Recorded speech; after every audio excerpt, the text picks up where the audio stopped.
A alma é imortal. De Gabriel Delany, 1899.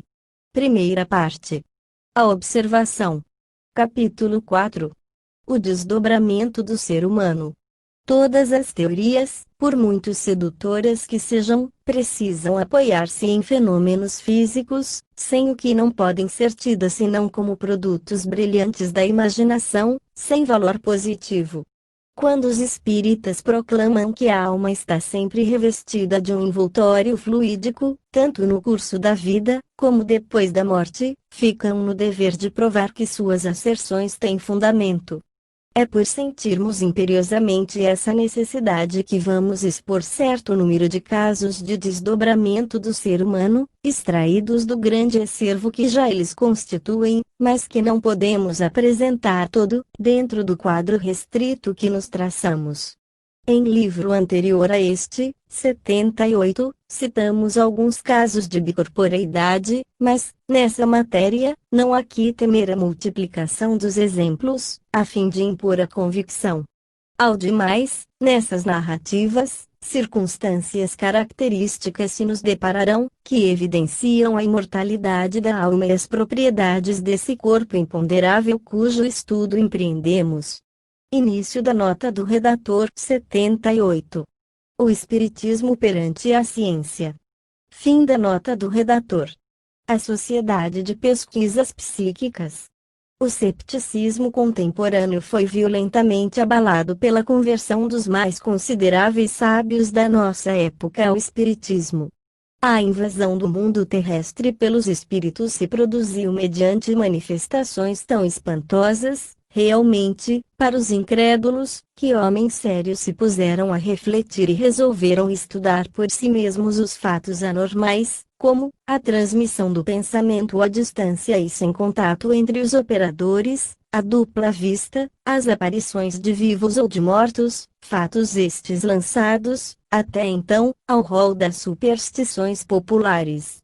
Sob o influxo dessas ideias, fundou-se na Inglaterra uma Sociedade de Pesquisas Psíquicas, 79, cujos trabalhos conquistaram para logo grande autoridade, justamente pela precisão, pelo escrúpulo e pelo método com que os pesquisadores se entregaram a essa grande investigação. Os principais resultados, obtidos desde há 10 anos, foram consubstanciados pelos Srs. Mears, Gurney e Pudmore em 2 volumes intitulados Phantasms of the Living, Fantasmas dos Vivos, e as observações diariamente feitas são relatadas em resenhas que se publicam todos os meses, sob o nome de Proceedings. Início da nota do redator 79. Society for Psychical Research, fundada em 1882. Fim da nota do redator. Da Sociedade Britânica brotaram um ramo americano e um francês.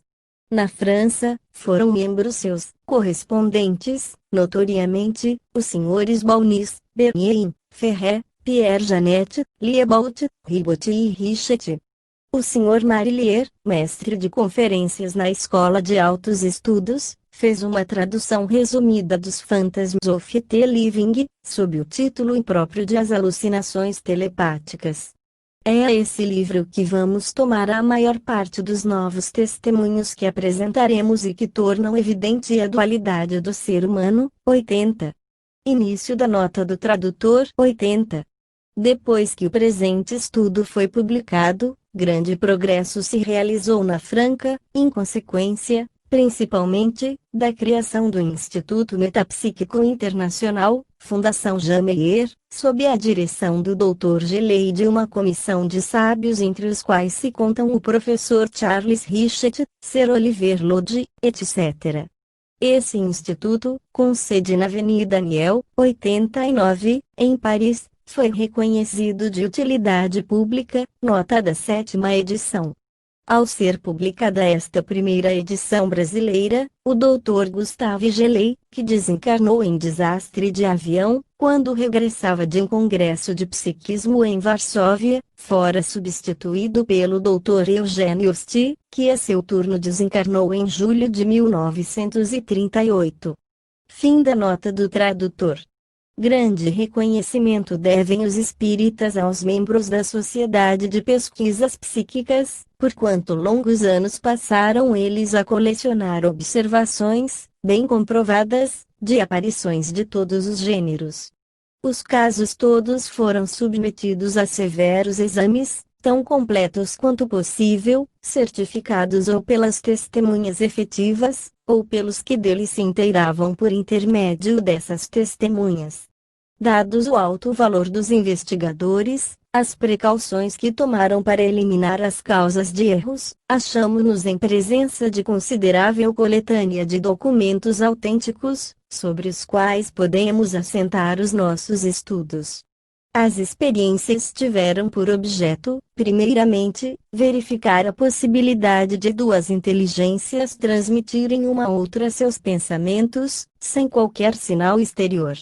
Obtiveram-se resultados notáveis, 81, e essa ação de um espírito sobre outro, sem contato perceptível, foi denominada telepatia.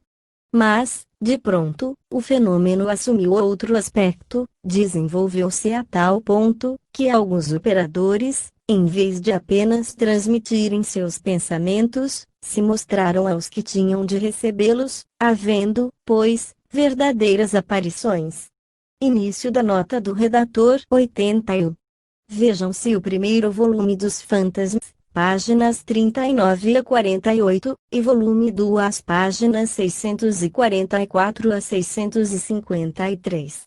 Vejam-se também, Proceedings of the Society for Psychical Research, tomo 1, 1882 a 1883, páginas 83 a 97 175 a 215. Tomo 2, 1883 a 1884, páginas 208 a 215. Parte 11, maio de 1887, página 237. Parte 12, junho de 1888, página 169 a 215 56 a 116, experiências do Sr. Charles Richet. Consulte-se também o livro bastante documentado do Dr. Oshorovitz, A Sugestão Mental. Fim da nota do redator. Como poderiam tais fatos ser explicados? Não sendo espíritas, não admitindo a existência da alma qual a define o espiritismo, viram-se constrangidos os experimentadores a formular uma hipótese. Adotaram esta: o paciente impressionado não tem uma visão real, mas apenas uma alucinação, isto é, imagina ver uma aparição, como se visse uma pessoa comum, não sendo exterior o fantasma, não existindo senão no cérebro do aludido paciente. A visão é subjetiva, ou seja, interna e não objetiva. Entretanto, essa ilusão psíquica coincide com um fato verdadeiro, a ação voluntária do operador. Daí o lhe chamarem alucinação verídica ou telepática. Como se multiplicassem as observações, notaram em seguida que a vontade consciente do agente, 82, não era necessária e que o indivíduo podia aparecer a outro, sem desígnio previamente determinado. São essas coincidências, entre uma visão e um acontecimento verídico ligado à mesma visão, que constituem a maioria dos depoimentos registrados nos Phantasms of the Living. Início da nota do redator 82. Dá-se esse nome à pessoa cujo duplo aparece. Fim da nota do redator. Se nos fosse possível passar em revista todos os fenômenos de ações telepáticas referidas nos dois livros citados e nos Proceedings, fácil nos seria demonstrar que a hipótese da alucinação não é absolutamente de molde a explicar todos os fatos. Podemos, com o grande naturalista Alfred Russel Wallace, 83, destacar dessas narrativas 5 provas da objetividade de algumas de tais aparições. Início da nota do redator 83. Alfred Russel Wallace, Os Milagres e o Moderno Espiritualismo. Fim da nota do redator. 1.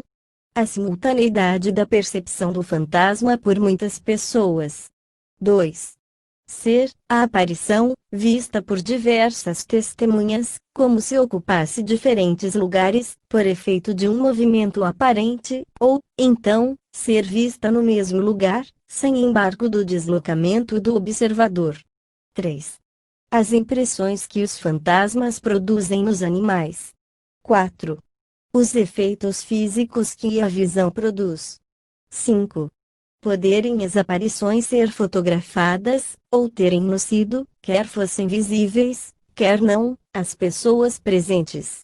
A teoria da alucinação telepática, provocada ou espontânea, só foi imaginada, cremos, para não chocar muito de frente às ideias preconcebidas do público, ainda pouco familiarizado com esses fenômenos naturais, mas que apresentam um lado misterioso, devido a se produzirem de improviso e às circunstâncias graves em que geralmente se dão.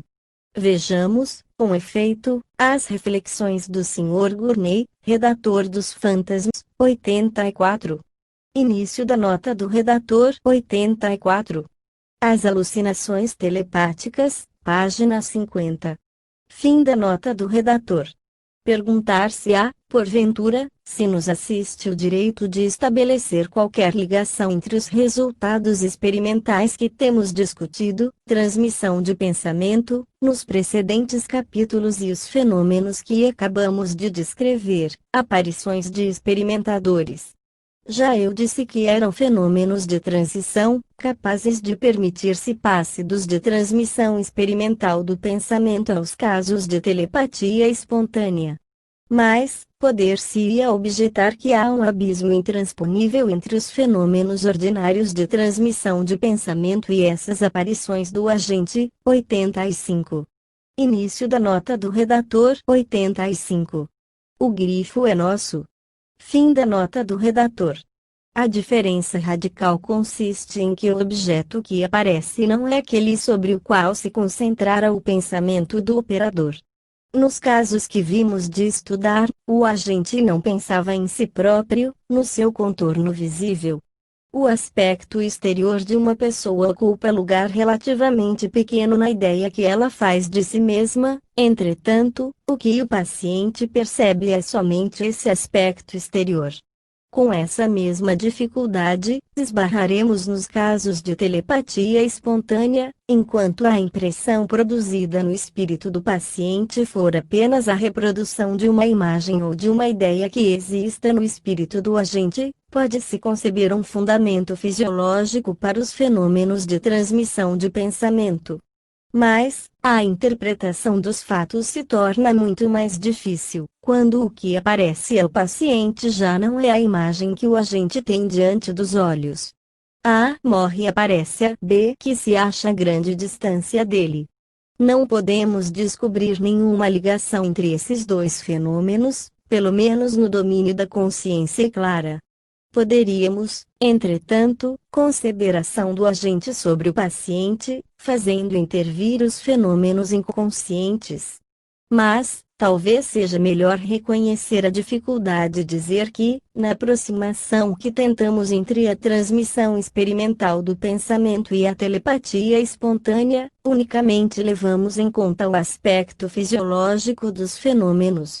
São de todo legítimos os escrúpulos do Sr. Gurney, a leitura dos proceedings amplamente os justifica. A transmissão do pensamento, aliás, difícil de produzir-se, é um fato relativamente simples, em face do com que nos ocupamos. Pode-se, com efeito, verificar, em se procedendo a uma série longa de experiências, que, quase sempre, o número de vezes em que se obtém a adivinhação exata de um algarismo, pouco acima fica do que é indicado pelo cálculo das probabilidades. Uma figura geométrica ainda mais difícil é de ser percebida pelo paciente. Para que ordens mentais se cumpram, é preciso, as mais das vezes, que, como quando se trata da transmissão de sensações, as pessoas submetidas à experiência se achem mergulhadas em sono hipnótico.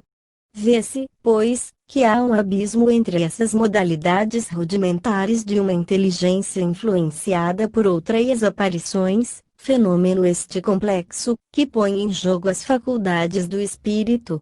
Todavia, em certos casos, pode sustentar-se que a aparição é uma alucinação pura e simples, produzida pelo pensamento do agente. As circunstâncias que acompanham a visão é que devem servir de critério para julgar-se da objetividade da aparição. Aliás, examinando os fatos, apreciaremos o fundamento da explicação alucinatória. Na impossibilidade de citar todos os casos, tomaremos um exemplo em cada classe de fenômenos, recomendando ao leitor, para mais amplas informações, os documentos originais. Aparição espontânea. A senhora Policarel, de Anthony Torpoint, Devonport, nos enviou o relato seguinte, 86. Início da nota do redator, 86. As alucinações telepáticas, página 237. Fim da nota do redator. 31 de dezembro de 1883. Em outubro de 1880, Lord e Lady Aldegrave vieram com a sua criada de quarto, a escocesa Helena Alexander, passar alguns dias em nossa casa. A narrativa diz como descobriram que Helena fora atacada de febre tifoide.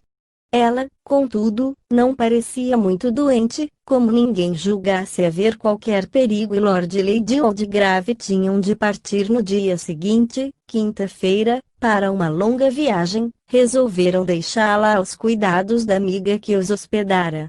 A enfermidade seguiu seu curso habitual e Helena parecia ir muito bem, até ao domingo da semana seguinte. O médico me disse então que a febre a deixara, mas que o seu estado de fraqueza o inquietava muito. Mandei vir imediatamente uma enfermeira, não obstante haver em casa minha criada de quarto Redel, que, muito dedicada a Helena, cuidara dela durante toda a enfermidade. Entretanto, como a enfermeira não pudesse vir no dia imediato, eu disse a Redel que ainda por aquela noite tomasse conta de Helena, a fim de lhe administrar o remédio e os alimentos. Com efeito, era necessário alimentá-la frequentemente. Por volta das 4h30 dessa noite, ou, antes, na madrugada de segunda-feira, Redel consultou o relógio, deitou a poção num cálice e se debruçava sobre a cama de Helena para lhe dar o remédio, quando a campainha da porta de entrada tocou. Disse ela para consigo, lá está essa aborrecida campainha com os fios baralhados. Ao que parece, a campainha já tocara algumas vezes desse modo, sozinha. No mesmo instante, porém, ouviu abrir-se a porta e, como lançasse o olhar em torno de si, viu entrar uma velha muito gorda, vestindo uma camisola de dormir e uma saia de flanela vermelha e trazendo na mão um castiçal de cobre, de modelo antigo, com uma vela acesa. Havia um buraco na saia da mulher. Esta entrou no quarto e fez menção de encaminhar-se para o toucador, a fim de colocar ali o castiçal. Era inteiramente desconhecida de Redel que, todavia, pensou imediatamente fosse a mãe de Helena que vinha visitá-la. Notou que a velha tinha um ar de enfado, talvez porque não a houvessem prevenido mais cedo. Redel deu a poção a Helena e, quando se voltou, a aparição se sumira, estando fechada a porta. Nesse meio tempo, o estado de Helena piorara muito e Redel me foi chamar.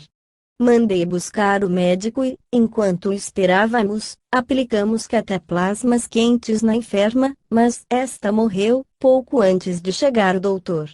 Meia hora antes de falecer, estava perfeitamente lúcida. Morta, parecia apenas adormecida. Logo no começo da sua enfermidade, Helena escrevera a uma de suas irmãs. Dizia na carta não se sentir bem, mas sem insistir nisso. Como nunca falara senão de sua mãe, todos da nossa casa, para quem ela era inteiramente estranha, supunham que não tivesse outros parentes vivos. Redel se lhe oferecia sempre para escrever em seu lugar, respondia que não precisava, que dentro de 1 ou 2 dias escreveria com sua própria mão. Ninguém, pois, da sua família sabia tão doente, pelo que é muito de notar-se que sua mãe, nada nervosa, haja dito aquela noite, quando se ia deitar, tenho a certeza de que Helena está muito doente. Redel me falou da aparição, assim como a minha filha, cerca de 1 hora após a morte de Helena. Não sou supersticiosa, nem nervosa, disse-nos, ao principiar a narrativa do caso, e não me assustei nem um pouquinho. O certo, porém, é que sua mãe veio aqui a noite passada. E contou, então, toda a história, descrevendo com precisão a figura que vira. Os parentes foram avisados, para que pudessem assistir aos funerais. Vieram a mãe e o pai, bem como a irmã, e Redel reconheceu naquela velha que lá estivera. Eu, a meu turno, a reconheci, tão exata fora a descrição feita, com a mesma expressão fisionômica que Redel indicara, devida, não à inquietação, mas à surdez.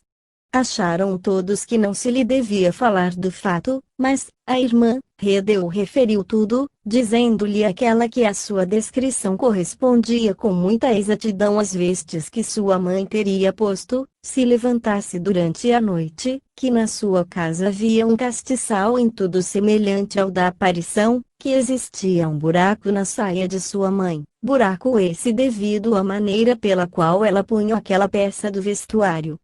É curioso que nem Helena, nem sua mãe parecem ter se apercebido da visita.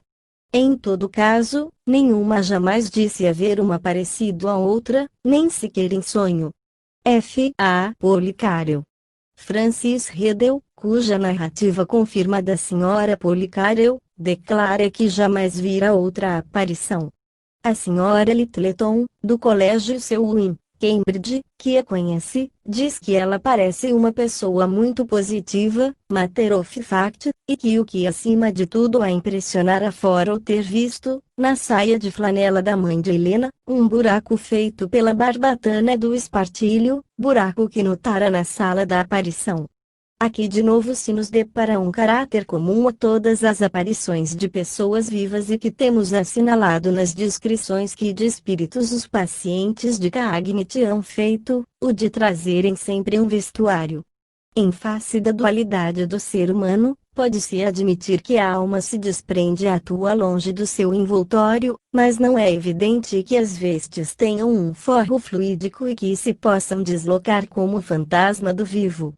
Outro tanto ocorre dizer dos objetos que se apresentam ao mesmo tempo em que aparição. No relato acima, vemos a mãe de Helena vestida com uma saia vermelha, semelhante à que costumava usar e, ainda mais, trazendo na mão um castiçal de forma particular, cuja descrição a irmã da morta reconhece exata. Tem-se que procurar saber como é que o duplo humano opera para se mostrar e para fabricar suas vestes, bem como os utensílios de que se serve. Isto constituirá objeto de estudo especial, que faremos quando houvermos apreciado todos os casos. A narração precedente nos coloca diante de um exemplo bem positivo de desdobramento. Redel se acha completamente acordada, ouve tocar a campainha da entrada e a porta abrir-se, vê a mãe de Helena andar no quarto, dirigindo-se para o toucador. São fatos demonstrativos de que ela se encontra no seu estado normal, de que todos os seus sentidos funcionam como de ordinário e que não há cabimento, no caso, para uma alucinação. A aparição é tão real que a criada de quarto faz dela sua ama uma descrição minuciosa, reconhecendo ambas, mais tarde, a mãe de Helena, a quem, antes, nunca tinham visto. Que dizem de tal caso os redatores de fantasmas? Como se sabe, segundo a tese que eles adotaram, não há aparição, mas apenas visão interior, produzida pela sugestão de um ser vivo, chamado agente, sobre outra pessoa que experimenta alucinação. Qual é que o agente? Na edição francesa há a seguinte nota. Pode-se perguntar qual foi o agente verdadeiro. A mãe de Helena. Seu estado, porém, nada tinha de anormal, ela apenas sentia certa inquietação pela filha, não conhecia a Sra. Redel. A única condição favorável é que os espíritos de ambas se preocupavam então com a mesma coisa.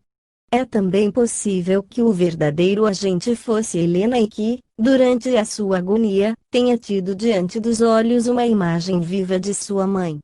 Afigura-se-nos que estas reflexões de maneira nenhuma se casam com as circunstâncias da narrativa. Para que uma alucinação se produza, necessário é que certa relação se estabeleça entre o agente e o percipiente, ou seja, aqui, entre Redeu e a mãe de Helena. Ora, afirma-se que elas absolutamente não se conhecem. Logo, a segunda não é o agente.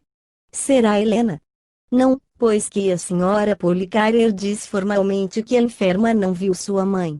Aliás, como a imagem desta última teria podido abrir a porta da casa, fazendo tilintar a campainha, e abrir também a do quarto onde se achava doente?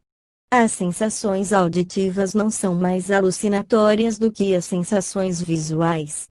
Ora, a absoluta veracidade destas é reconhecida pela descrição exata da fisionomia da velha, pela da saia, com o buraco devido à barbatana, e pela do castiçal de forma singular. Não houve, pois, alucinação, mas a aparição verdadeira. Entende o redator que, para dar-se o desprendimento da alma, é necessário um acontecimento anormal. É uma opinião arriscada, porquanto, nos casos seguintes, veremos que o sono ordinário basta às vezes para permitir o desprendimento da alma. Comprovaremos que o duplo é a reprodução exata do ser vivo, também notaremos que o corpo físico do agente se acha imerso em sono, durante a manifestação. Veremos que esse é o caso mais geral. A edição inglesa contém 83 observações análogas.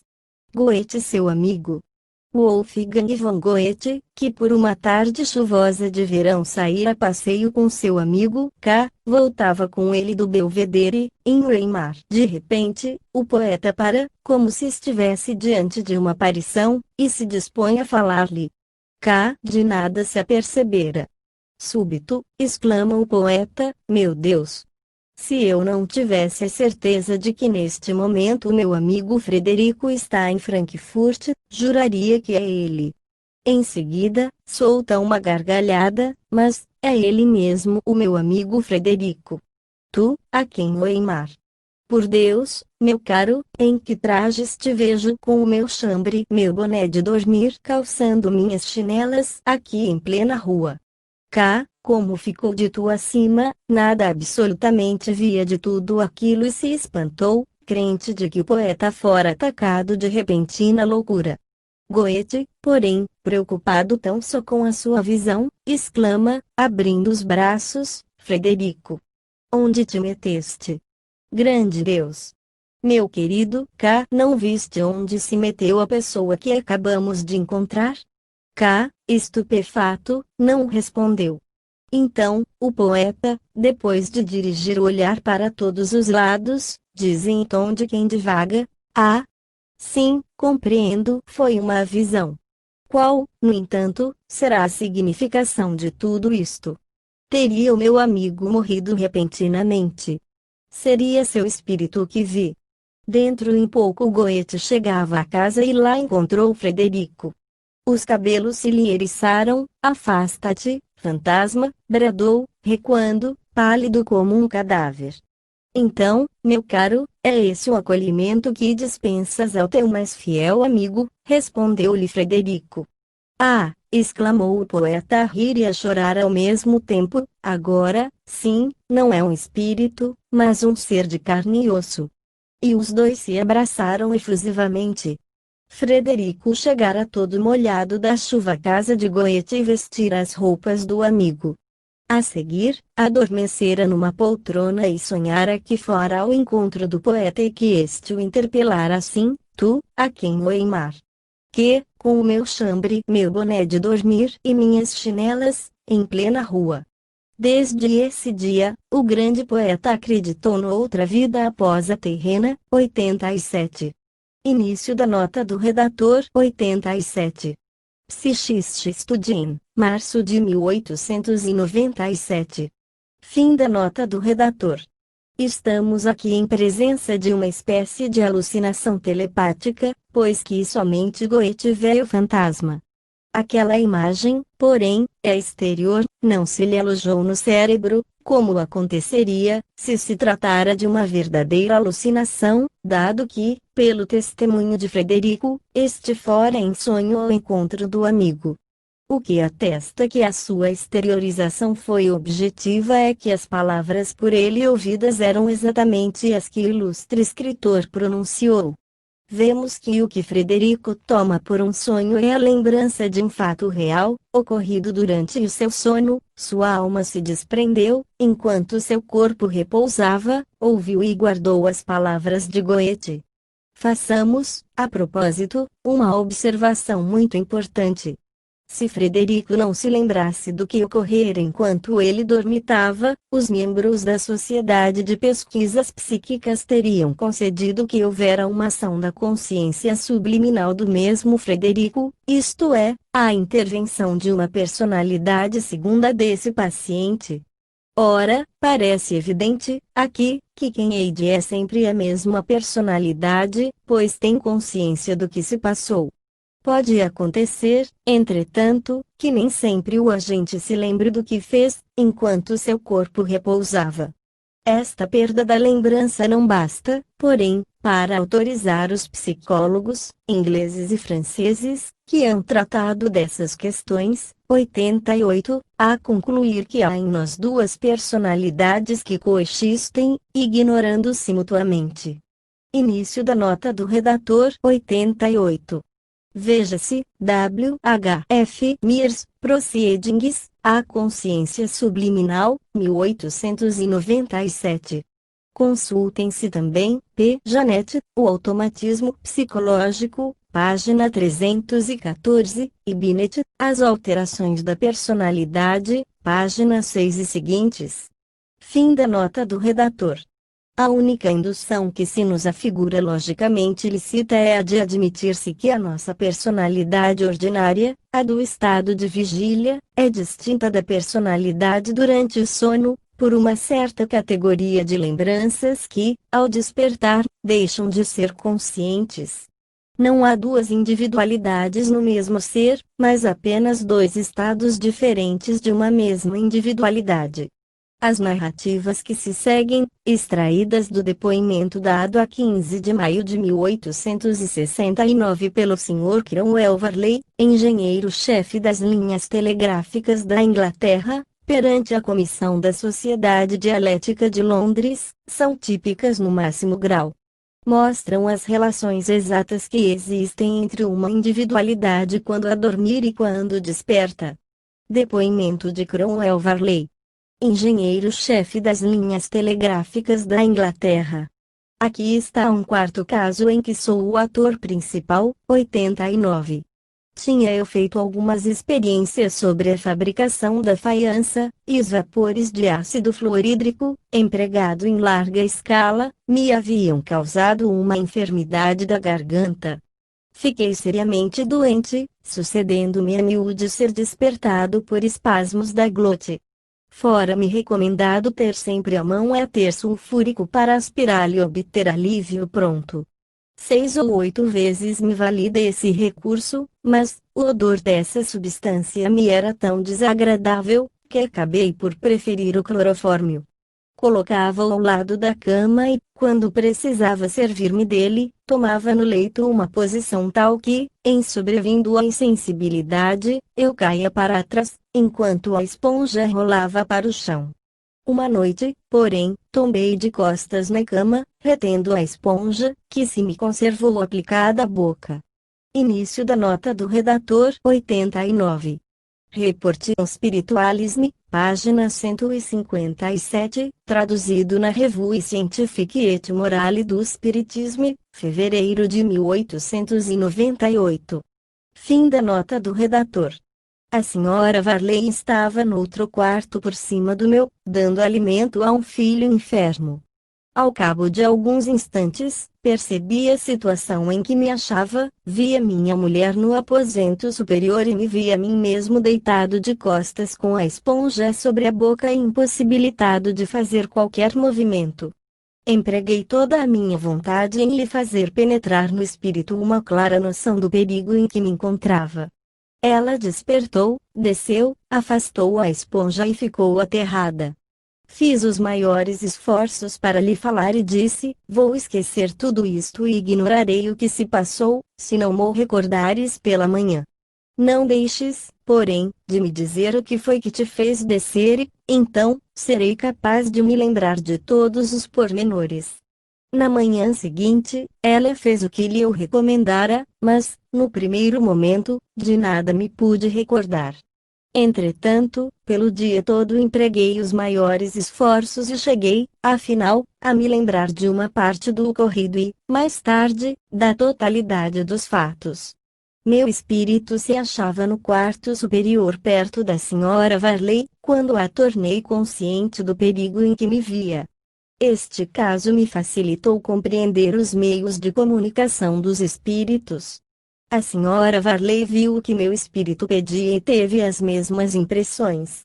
Um dia, havendo caído em transe, disse-me ela: atualmente, não são os espíritos que te falam, sou eu mesma e me sirvo do meu corpo de maneira idêntica que os espíritos empregam, quando falam pela minha boca.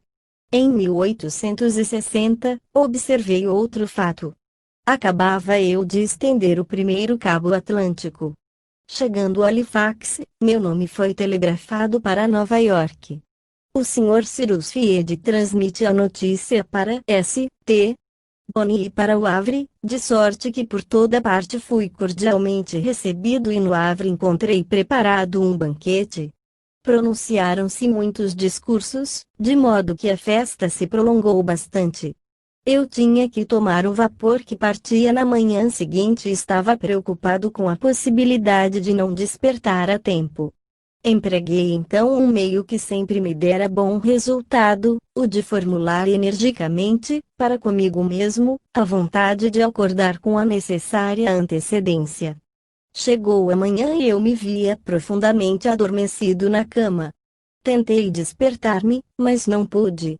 Ao cabo de alguns instantes, estando a procurar os meios mais enérgicos de conseguir o que queria, dei com um pátio onde havia uma pilha de madeiras, da qual dois homens se aproximavam. Subiram na pilha e retiraram uma prancha pesada. Ocorreu-me então a ideia de provocar em mim mesmo o sonho de que uma bomba me fora lançada, a qual, depois de sibilar ao sair do canhão, estourava e me feria na face, no momento preciso em que os homens, de cima da pilha, atiravam ao chão a prancha que haviam apanhado. Isso me despertou, deixando-me a lembrança nítida dos dois atos, o primeiro dos quais consistindo na ação do meu ser intelectual a ordenar ao meu cérebro que acreditasse na realidade de ilusões ridículas, provocadas pelo poder da vontade e da inteligência. Quanto ao outro ato, não perdi um segundo em saltar da cama, abrir a janela e verificar que o pátio, a pilha de madeiras e os dois homens eram tais quais o meu espírito os vira. Antes, nenhum conhecimento eu tinha do local, era noite quando, na véspera, cheguei àquela cidade e não sabia absolutamente que havia ali um pátio. É inegável que meu espírito viu tudo isso, enquanto meu corpo jazia adormecido. Era-me impossível ver a pilha de madeira sem abrir a janela. 90. Início da nota do redator. 90. Pois, aqui, simultaneamente, autossugestão e clarividência. Fim da nota do redator. Em a narrativa a que passamos, temos uma mesma pessoa a se desdobrar em várias ocasiões, sem nenhuma participação sua consciente nos fatos. Aparições múltiplas do mesmo paciente. Sra. Stone, Sutiai, Waldish, Bridgeport, 91. Início da nota do redator. 91. As alucinações telepáticas, página 278. Fim da nota do redator. Fui vista 3 vezes, quando em realidade não me achava presente, de cada vez por pessoas diversas. Da primeira, foi minha cunhada quem me viu. Ela me velava o sono, após o nascimento de meu primeiro filho. Dirigindo o olhar para a cama onde eu dormia, viu-me distintamente, ao mesmo tempo, o meu duplo. Viu, de um lado, o meu corpo natural e, de outro, a minha imagem espiritualizada e tênue. Fechou várias vezes os olhos, mas, reabrindo-os, via sempre a mesma aparição. Ao cabo de algum tempo, dissipou-se a visão. Pensou fosse um sinal de minha morte próxima, pelo que só muitos meses depois vinha saber do fato. A segunda visão teve a uma sobrinha, que morava conosco em Dorchester. Era uma manhã de primavera. Abrindo a porta de seu quarto, ela me viu subindo a escada que lhe ficava em frente, com um vestido preto, de luto, uma gola branca e um gorro também branco. Era esse o meu traje habitual, por estar de luto de minha sogra. Ela não me falou, mas me viu e julgou que eu fosse ao quarto de meu filho. Ao almoço, disse ao tio, minha tia se levantou hoje muito cedo, eu a vi no quarto do filho. Respondeu meu marido, oh, não, Jane, ela não se sentia muito bem, tanto que vai almoçar no quarto, antes de descer. O terceiro caso foi o mais notável. Tínhamos uma casinha em Weymouth, aonde íamos de tempos a tempos gozar da vizinhança do mar. Quando lá estávamos, éramos servidos por uma certa senhora Samwise que, quando não estávamos, tomava conta da casa.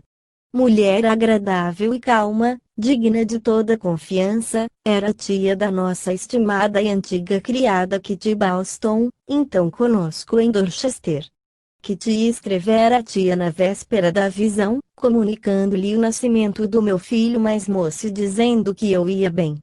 Na noite seguinte, a senhora Balston foi a uma reunião de preces, próximo a Clarence Buildings. Ela era batista.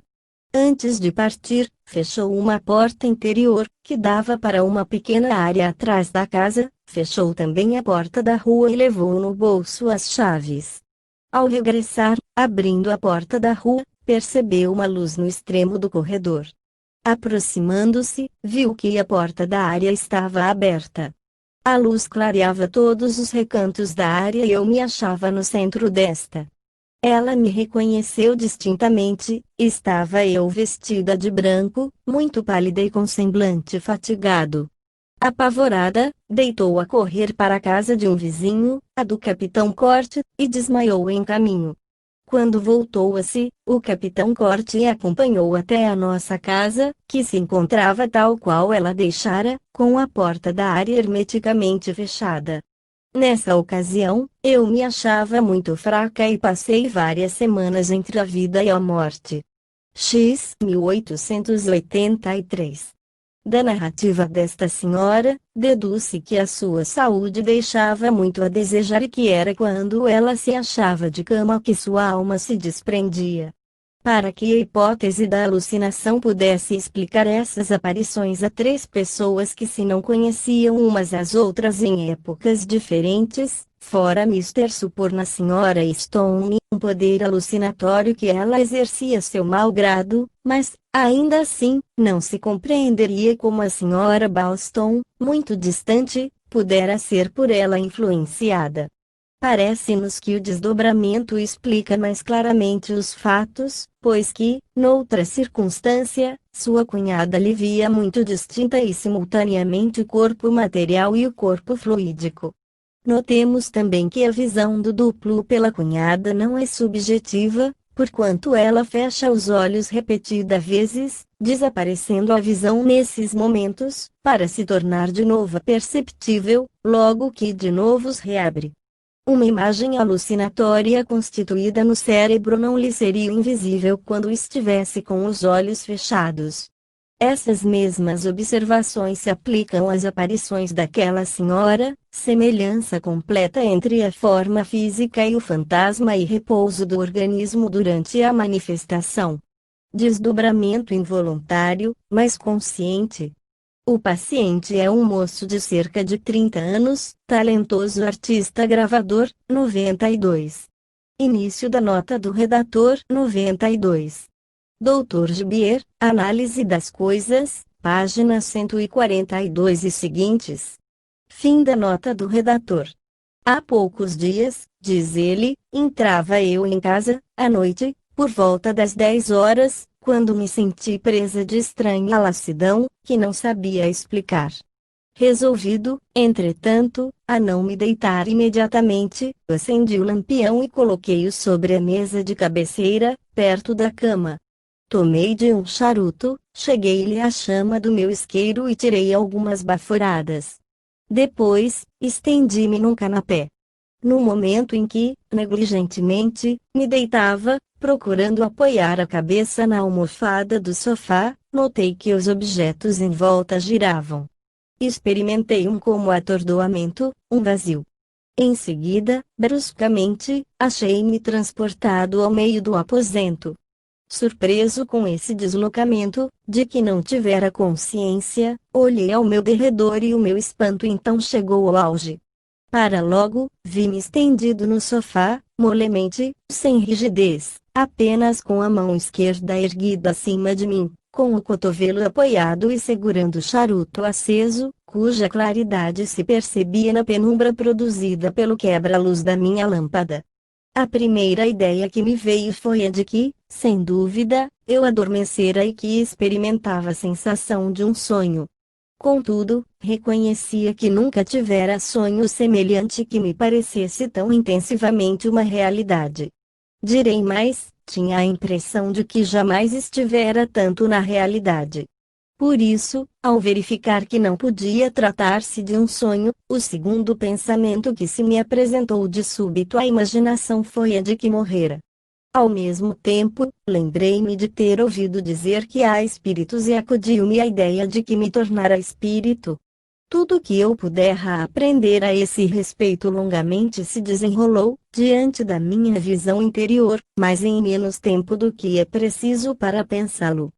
Lembro-me muito bem de haver sido tomado de uma como angústia e de pesar pela falta de acabamento de algumas coisas. Minha vida se me apresentou como uma fórmula. Aproximei-me de mim, ou, antes, do meu corpo, ou daquilo que eu supunha fosse o meu cadáver. Chamou-me de pronto a atenção um espetáculo que não compreendi, vi-me a respirar e, ainda mais, vi o interior do meu peito e o meu coração a pulsar lento, com pancadas fracas, mas com regularidade.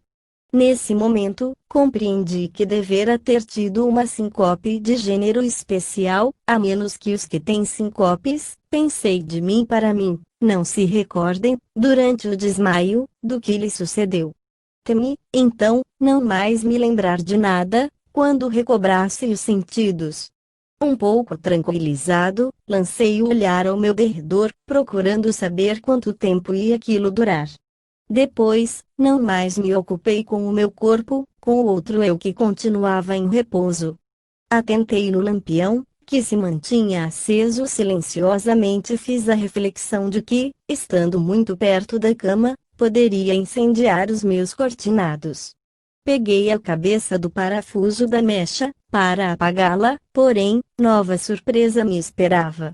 Eu sentia perfeitamente o disco do parafuso, percebia ali, por assim dizer, todas as moléculas, mas, de nada servia torcê-lo com os dedos, somente estes executavam o movimento. Em vão me esforçava por atuar sobre o disco. Examinei-me então e vi que, conquanto minha mão pudesse passar através de mim mesmo, eu sentia bem o meu corpo, que me pareceu, se não me falha a memória, vestido de branco. Coloquei-me em seguida diante do espelho defronte do fogão. Em vez de distinguir no vidro a minha imagem, verifiquei que meu olhar se distendia à minha vontade, de tal sorte que se me tornaram visíveis, primeiro, a parede, depois, a parte posterior dos quadros e dos móveis existentes no aposento do meu vizinho e, por fim, o interior desse apartamento todo. Percebi que não havia luz naquelas peças onde, entretanto, a minha visão distinguia tudo. Dei, então, com um raio luminoso que, partindo do meu epigástrio, clareava os objetos. Veio-me a ideia de penetrar na casa do vizinho, a quem eu, aliás, não conhecia e que no momento se achava ausente de pares. Mal se formou em mim o desejo de visitar a primeira sala, achei-me nela. Como Não sei, mas parece-me que atravessei a parede com tanta facilidade quanto tiver o meu olhar para transpô-la. Em suma, pela primeira vez na minha vida, achei-me na casa do meu vizinho. Inspecionei os quartos, gravei na memória o aspecto que apresentavam e me encaminhei para uma biblioteca, onde notei muito particularmente os títulos de diversas obras alinhadas numa das prateleiras à altura dos meus olhos.